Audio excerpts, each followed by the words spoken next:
नमस्कार। कौटिल्य का जन्म आज से लगभग 2400 साल पहले मगध महाजनपद के पाटलिपुत्र में एक ब्राह्मण परिवार में हुआ था। उनके पिता का नाम आचार्य चणी था और उनकी माता का नाम चाणेश्वरी था। बचपन में ऐसी किंवदंती है कि जब आचार्य चाणक्य का जन्म हुआ तो उनके दांत निकले हुए थे।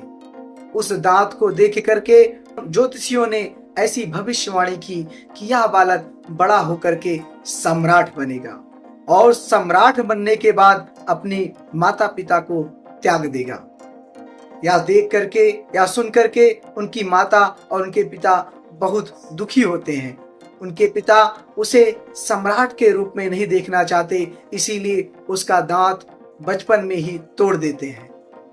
दांत तोड़ने के बाद फिर वो जब ज्योतिषियों से पूछते हैं तो ज्योतिषी ऐसी भविष्यवाणी करते हैं कि मैं भविष्य के बारे में बहुत श्योरिटी से कुछ नहीं कह सकता, लेकिन ऐसा कहा जाता है कि आपने दांत तो तोड़ दिया, पर अब यह बालक सम्राट तो नहीं बनेगा, पर सम्राट निर्माता अर्थात किंग मेकर अवश्य बनेगा। कुछ दिन बाद बच्चा धीरे धीरे करके बड़ा होता है और वह बच्चा अपनी तीव्र बुद्धि के कारण, तीक्ष्ण बुद्धि के कारण और गंभीरता किसी से बात नहीं करता। जब दोस्तों के बीच में रहता है तो सामान्य बातों से बिल्कुल अलग वह ब्रह्मांडीय शक्तियों के बारे में बात करता है, राजाओं का जीवन कैसा होना चाहिए इन पे बात करता है। बचपन से उसकी रुचि राजनीति में बहुत ज्यादा रहती है। कुछ दिन बाद ऐसी एक घटना घटती है कि उनके पिता के एक मित्र रहते हैं जिनका नाम रहता है आचार्य सकटार। वो प्रधानमंत्री के रूप में धनानंद के साम्राज्य में कार्यरत रहते हैं। नंद वंश के राजा लगातार टैक्स बढ़ाते चले जाते हैं। उस टैक्स के भार को देख करके आचार्य सकटार उनका विरोध करते हैं, जिस कारण उनको राजद्रोह के आरोप में कारागार में डाल दिया जाता है।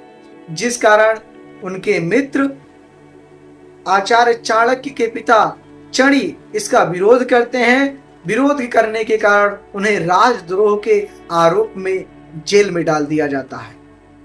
जेल में डालने के बाद कुछ दिन बाद उनको फांसी दे दी जाती है। फांसी देने के बाद फांसी इसलिए दी जाती है ताकि कोई दोबारा ऐसा विरोध कर न सके, इसलिए उनको फांसी पे चढ़ा दिया जाता है और फांसी पे चढ़ाने के बाद उनकी लाश को ले जाकर के चौराहे पे लटका दिया जाता है।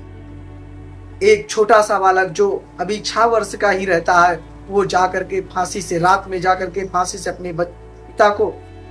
अपने पिता की लाश को उतारता है और उतार करके ले जा करके गंगा नदी के किनारे उनका अंतिम संस्कार करता है। और वहीं पर वो बालक कसम खाता है कि मैं आज यह प्रतिज्ञा करता हूं कि जब तक नंद वंश का समूल नाश नहीं कर दूंगा तब तक मैं चैन से नहीं बैठूं।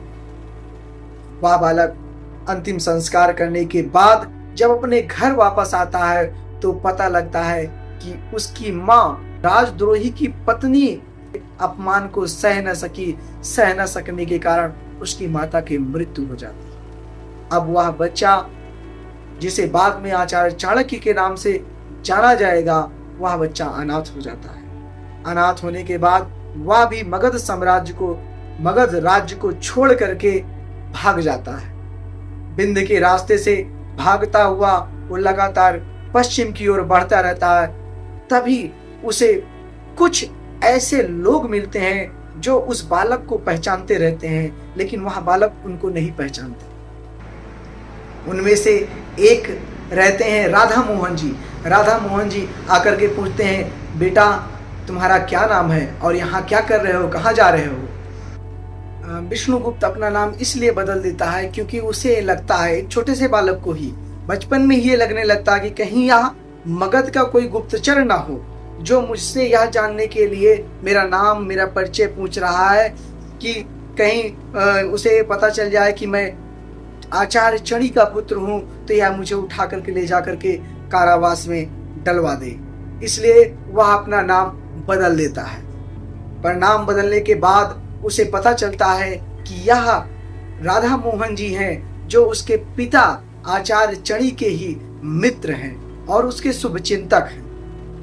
राधा मोहन जी उस बालक को वहां से ले जा करके तक्षशिला गुरुकुल में उसका प्रवेश करवा देते हैं, उसका एडमिशन करवा देते हैं। वह छोटा बालक वहीं पर रह करके अध्ययन करता है और अपनी तीव्र बुद्धि होने के कारण, उसकी IQ लेवल, बुद्धि लब्धि ज्यादा होने के कारण वह बच्चा बहुत जल्द ही एक बार पढ़ने के बाद किसी भी शास्त्र को याद कर लेता है। जल्द ही वह तीनों वेद का ज्ञानी और राजनीति शास्त्र का विद्वान हो जाता है।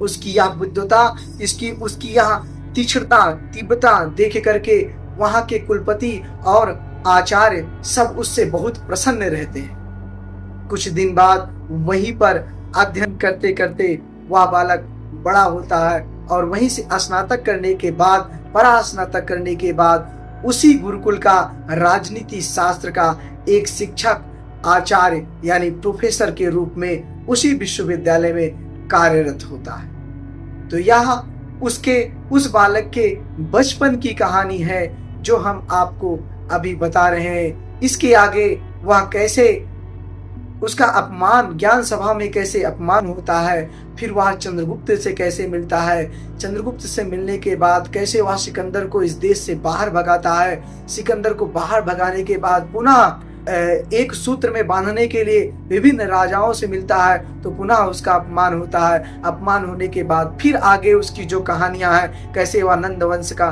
नाश करता है, नाश करके चंद्रगुप्त को गद्दी पे बैठाता है, गद्दी पे बैठा करके कैसे वह मात राक्षस को उनका महाअमात्य बनाता है, आदि कहानियां हम आगे के वीडियो में आप सबके सामने लाएंगे।